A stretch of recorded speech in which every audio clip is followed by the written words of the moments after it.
काही नारायण राणे असं म्हणतात की तुमचं डिपॉझिट जप्त करणार. ठीक आहे, तोपर्यंत तरी त्यांना समाधान मिळेल. तर जोपर्यंत असंच बोलून त्यांना समाधान मिळत असेल तर मिळून दे. 4 जूनपर्यंत तर त्यांना झोप लागेल. 4 जूनला त्यांची झोप उडेल. नारायण राणेंची आता एक सभा पार पडली, त्यामुळे त्यांनी तुम्ही असं म्हटलं आहे की अडीच वर्ष मुख्यमंत्री असताना फक्त 2दा मंत्रालयात गेले, कुलपातला मुख्यमंत्री, अशा पद्धतीची टीका राणेंनी. अरे नारायण राणेंना 39 वर्षाच्या आयुष्यामध्ये सिंधुदुर्गासाठी जे जमलं नाही ते 2 वर्षाच्या मुख्यमंत्र्यांनी शासकीय वैद्यकीय महाविद्यालय आणून दाखवलं. हे त्यांचं कर्तृत्व नारायण राणेंना नाही दिसणार.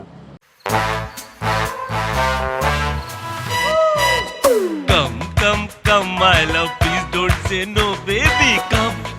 Come, my love. वी-गार्ड के air coolers extra large cooling pads के साथ जो अच्छों को ठंडा करे. V-Guard air coolers, long lasting cooling. 3 खासदार ज्या पक्षाचे आहेत ते पंतप्रधानांची स्वप्न पाहतात असंही ते म्हणतात. नारायण राणेंच्या आता अशा बेताल वक्तव्याला मी उत्तर देत नाही, कारण त्यांना स्वतःचा मुलगासुद्धा आमदार आहे हे पण ते विसरले आहेत कदाचित. आमच्याकडे किती खासदार आहेत, किती आमदार आहेत हे नारायण राणेंना आठवतच नाही आहे. त्यामुळे जे तोंडात येतात ते बोलतात. त्याच्यावर काय प्रतिक्रिया द्यायची मला किंवा वाटते त्यांची. आदित्य ठाकरेंना 2.5 वर्ष मुख्यमंत्री करणार, त्याच्यानंतर आपण दिल्लीत जाणार अशा पद्धतीचं आश्वासन फडणवीस यांनी दिलेलं होतं. आणि त्याच्यावर फडणवीस म्हणतात की त्यांना फक्त आपल्या मुलालाच मुख्यमंत्री करायचं होतं, तेवढं स्वप्न होतं. भारतीय जनता पक्षाचं वैशिष्ट्य म्हणजे प्रत्येक वेळेला खोटं बोल पण रेटून बोल, तसं त्यांचं चाललेलं आहे.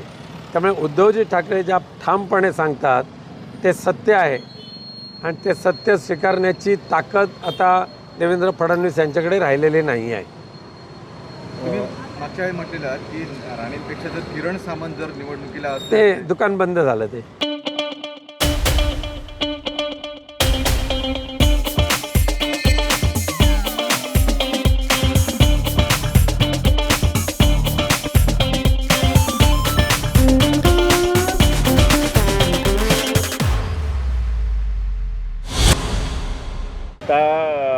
अशी चर्चा आहे की राज ठाकरे आणि नारायण राणे एका व्यासपीठावर येणार आहेत आणि कणकवलीत सभेचं आयोजन होतं आहे आणि राज यांची तोप इथे धडाडणार आहे. काय सांगा? ही फुस झालेली तो ही आहे लवंगी फटाकी, त्याचा कोकणामध्ये काय फरक पडणार नाही, अजिबात फरक पडणार नाही. लवंगी फटाकी आहे ती.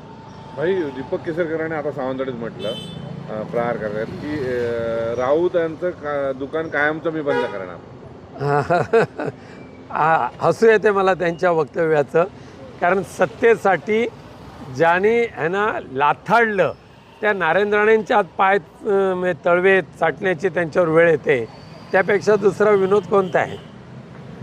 दोडामार्गमध्ये दीपक केसरकरांनी असं वक्तव्य केलं. 2005मध्ये नारायण राणेंना शिवसेनेतून बाहेर काढलं गेलं. हा त्यांच्यावर मोठा अन्याय होता आणि कोकणी जनतेवर झालेला अन्याय होता असं वक्तव्य केलेलं आहे. हे आता दीपकभाई केसरकरांनी कोकणवासियांना शहाणपण शिकवू नये.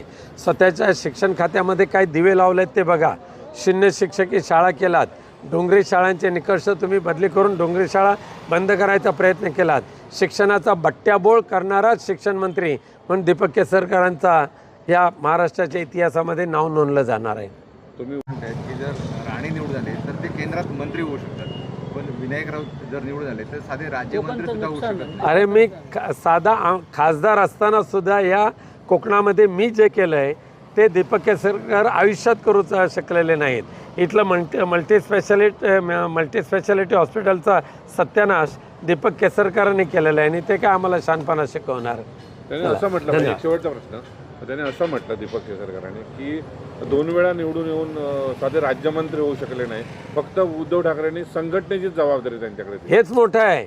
तुम्ही ज्या शरद पवार साहेबांनी तुम्हाला आमदार केलं, ज्या उद्धवजींनी तुम्हाला मंत्री केलं, त्या खाल्ल्या ताटामध्ये घाण करणारी ही दीपक केसरकरांच्या औलाद आज आम्हाला संघटनेबरोबर राहिलेलं आहे. संघटना वाढीचं आम्ही काम करतोय, हे आमचं मोठेपण समजा.